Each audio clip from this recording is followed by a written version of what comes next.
Debemos partir afirmando que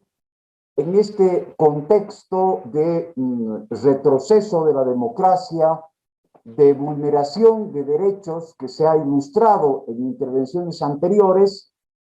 debe destacarse la intervención represiva del gobierno central en las instituciones de la fuerza pública, en las Fuerzas Armadas de la Nación y en la Policía Boliviana. En estos momentos existen 4 altos oficiales de las Fuerzas Armadas, 2 almirantes, un general del Ejército, un general de la Fuerza Aérea y un coronel de la Policía Boliviana en condición de presos políticos, compartiendo esta condición con al menos un par de decenas de otros ciudadanos. Vale la pena aclarar que el concepto de preso político al que nos acogemos no es el de aquellas personas que cometen acciones delictivas por móviles o motivaciones políticas. No, es algo más delicado, más sensible. Se trata de personas que sin haber cometido delito alguno están sufriendo una represión que correspondería a la comisión de un delito. Es decir, los oficiales que están guardando detención están acusados de el golpe de Estado forzadamente vinculado a los tipos delictivos de sedición, conspiración y terrorismo, siendo que está afortunadamente cada vez más claro ante la opinión nacional e incluso internacional que el golpe de Estado alegado por el partido de gobierno nunca existió. El tiempo es demasiado escaso como para abordar siquiera medianamente la montaña de elementos que hacen a la evidencia de que tal golpe de Estado no ocurrió. Baste simplemente mencionar, por si no fuera suficiente, la clara posición de la comunidad internacional a través de organismos tan importantes como la Unión Europea o la Organización de Estados Americanos. Y si no bastaran las 2 leyes que reconocieron el carácter constitucional del gobierno interino de Yanín Áñez, las propias declaraciones del expresidente Evo Morales, que en su libro de memorias llamado Volveremos y Seremos Millones, actualmente al alcance de todos en el Internet, deja muy claro que él decidió su renuncia el año 2019 antes de recibir la sugerencia del general Calimán de que renuncie, que decidió su renuncia a causa de la presión de la ciudadanía y especialmente de la Central Obrera Boliviana. Si cabría señalar como causantes de la coerción determinante de esa renuncia a alguien, tendría que ser a la Central Obrera Boliviana y a la ciudadanía. Pero ni las organizaciones sindicales ni la ciudadanía dan golpes de Estado, eso lo sabemos todos.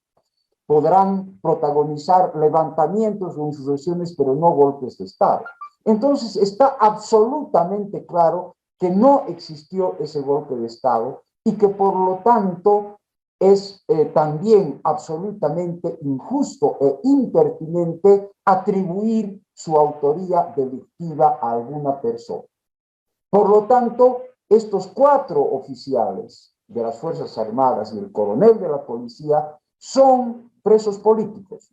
así como varios otros ciudadanos a los que también se involucra en el inexistente golpe de Estado o en otras situaciones verdaderamente absurdas, irrisorias, como la de la activista de la resistencia juvenil Cochala, Milena Soto, a la cual se la acusa de haber conspirado desde Cochabamba para que se pinte un grafiti en el frontis del Ministerio Público en Sucre. Esta es entonces la evidencia de que estamos viviendo una situación de presos políticos que hacen víctimas, como no ha ocurrido frecuentemente en nuestra historia, a oficiales de las Fuerzas Armadas y de la policía. Pero además de estos casos, hay 26 oficiales de la policía boliviana que están siendo procesados por lo que ha venido nombrándose como motín y parece más riguroso nombrar como repliegue, que protagonizaron una serie de unidades policiales entre octubre y noviembre del 2019. Y esto tiene que merecer una mayor reflexión porque nos conduce más directamente a la situación de fondo y a las motivaciones que existen en esta intervención represiva sobre nuestras instituciones de la fuerza pública. ¿En qué consistió esta acción? Realmente, ¿en qué consistió esta acción de repliegue? En el no cumplimiento de determinadas órdenes que recibieron, y ya hablemos no solamente de los oficiales de la policía boliviana, sino también de los oficiales de las Fuerzas Armadas. ¿Cuáles eran estas órdenes? Las de reprimir de manera violenta, eventualmente letal, una protesta ciudadana masiva, multitudinaria, inéditamente multitudinaria a lo largo y ancho de todo nuestro país y con la especial legitimidad de estar protestando por un fraude que esos mismos días fue claramente corroborado por una auditoría vinculante de la Organización de Estados Americanos. Vinculante a partir de la no solo aceptación, la solicitud que hizo el gobierno central por boca de su primera autoridad, del entonces presidente Evo Morales. Contra ese fraude tan claramente señalado por la comunidad internacional, además de ser demostrado por infinidad de evidencias dentro del país, es que la sociedad boliviana en su mayoría protestaba pacíficamente, no con armas de fuego ni con dinamita, sino más bien con las ya famosas pititas. Entonces, es el no cumplimiento de acciones represivas, violentas contra esa ciudadanía, lo que motiva la intervención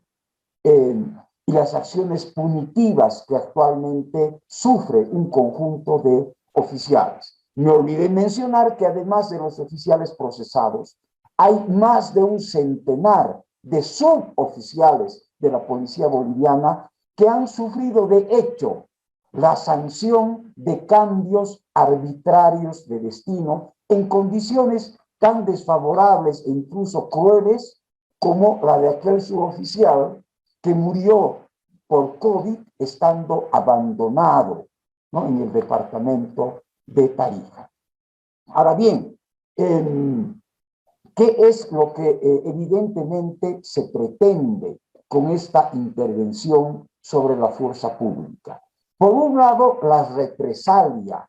con el no acatamiento de estas órdenes, que hay que dejar muy claro, fue un acto legítimo,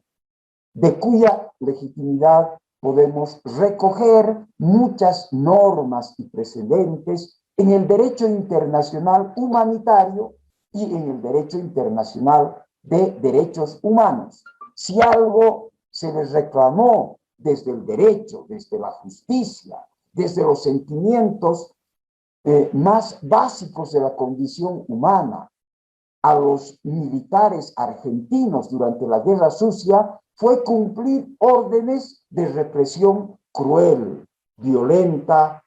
criminal. De manera que no podría, bajo ningún precepto de justicia, enjuiciarse a oficiales como los que he nombrado, por no reprimir con armas y con violencia extrema, como les exigía el gobierno de Evo Morales, la movilización ciudadana. Pero para concluir, quiero reflexionar acerca de que hay una otra motivación muy importante, además de esta injusta represalia, que podríamos llamarla más simple y pertinentemente como venganza. Y es el propósito de obtener un control discrecional sobre la fuerza pública desde el partido de gobierno y sus expectativas sectarias. Esto queda corroborado con la ley de ascenso a generales que acaba de aprobar la mayoría oficialista en esta misma dirección, la de lograr este control discrecional a través de un involucramiento impertinente del ministro de gobierno como comandante de la policía boliviana, siendo que no le corresponde este rol técnico y que cumplirlo de esta manera arbitraria pone a la policía en esta situación de subordinación discrecional. La policía estaba ciertamente, a partir del marco legal vigente, desde siempre, bajo la tuición del gobierno central, pero esta tuición tiene que restringirse al marco de la institucionalidad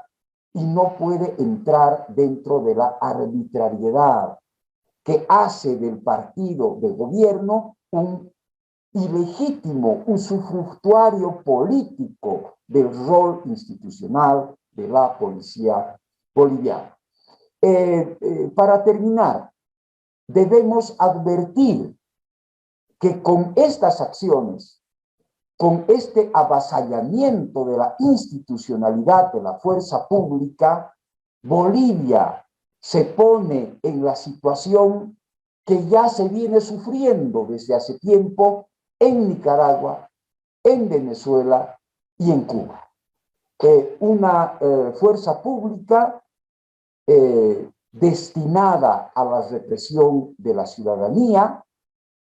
que sistemáticamente vulnera los derechos ciudadanos, que reprime, pero que lleva la represión a situaciones extremas como la tortura escarnecedora que se ha cometido contra Tonchi Vascopé, a quien se lo ha torturado casi de manera pública, no por error, no por descuido, sino por el cruel propósito del escarnio, del escarmiento y de la intimidación de la ciudadanía. Y se pretende que exactamente como en Venezuela con los círculos bolivarianos, en Nicaragua con la mal llamada juventud sandinista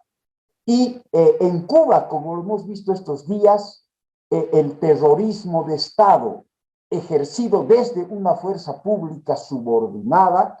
se complemente con las acciones violentas de paramilitares como ocurrió el día de ayer en La Paz.